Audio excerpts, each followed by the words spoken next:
pemerintah mengumumkan kurikulum baru bernama Kurikulum Merdeka. Seperti apa karakteristiknya? Mari kita bahas.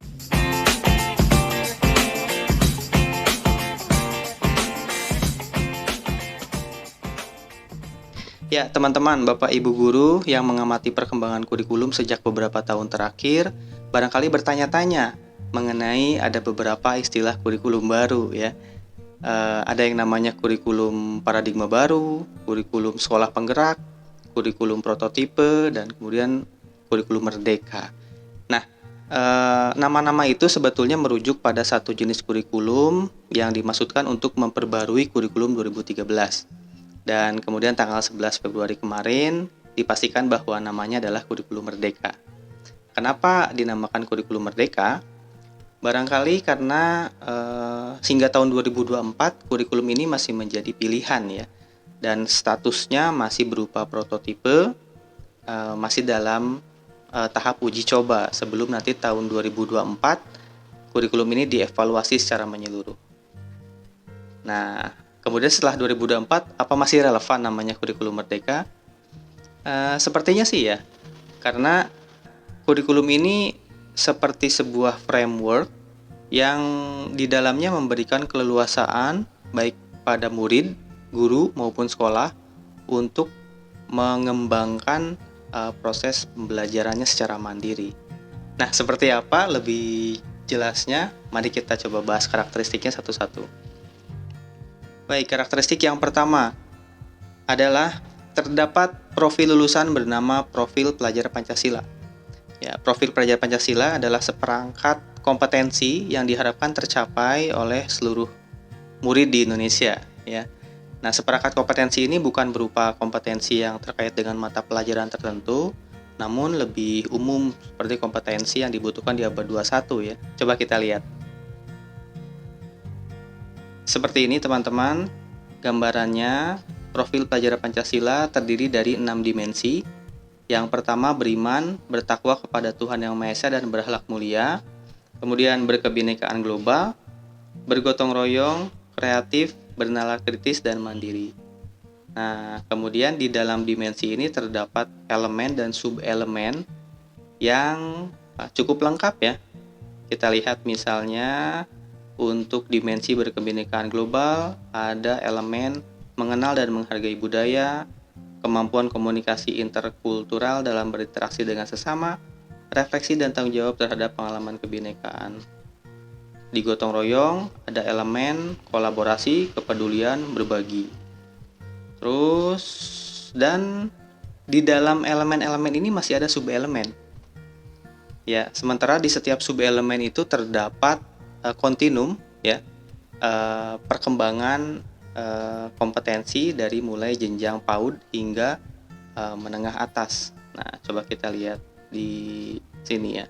Nah, ini contohnya. Jadi sudah lengkap, di setiap elemen ada subelemen dan di setiap subelemen ada kontinum perkembangan ya.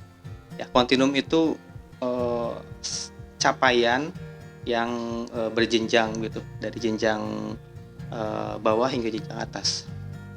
Oke, profil pelajar Pancasila ini dicapai di sekolah dalam berbagai aspek ya, dari intrakurikuler, kemudian dari ekstrakurikuler, dari kebiasaan budaya sekolah sehari-hari, dan yang khas lagi di kurikulum ini adalah profil pelajar Pancasila ini dikuatkan dalam bentuk project.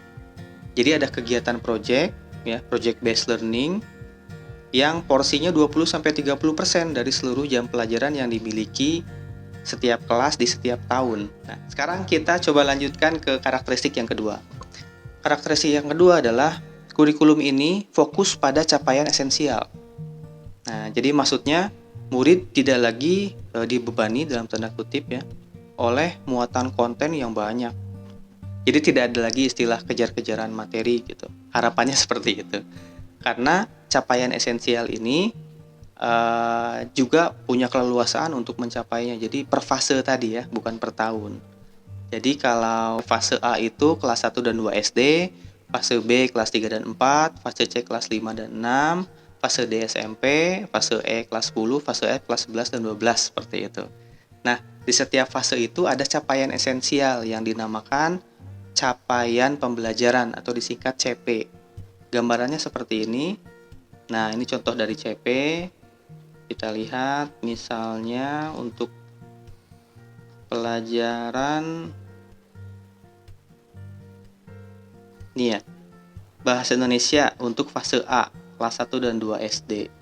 CP-nya seperti ini. Kemudian capaian umum ini dijabarkan lagi dalam 4 elemen ya. Seperti biasa elemen berbahasa itu ada menyimak, membaca, berbicara dan menulis. Nah, untuk di pelajaran-pelajaran lain, elemen-elemen ini bisa berbeda-beda ya. Sekarang kita masuk ke karakteristik yang ketiga. Karakteristik yang ketiga adalah terdapat fleksibilitas yang lebih luas ya bagi sekolah untuk bisa merancang kurikulum yang lebih sesuai dengan kondisi dan kebutuhannya. Yang terutama juga dengan kondisi dan kebutuhan murid. Jadi ada istilahnya teaching at the right level gitu. Nah, seperti apa gambarannya? Kita bisa lihat di paparan ini bahwa saat ini di kurikulum 2013 kerangka kurikulum mengunci tujuan pembelajaran per tahun. Sementara di kurikulum Merdeka mengunci tujuan pembelajaran itu per fase yang durasinya sekitar 2-3 tahun, itu yang tadi sempat saya singgung ya. Nah, kemudian struktur kurikulum saat ini mengunci jam pelajaran per minggu.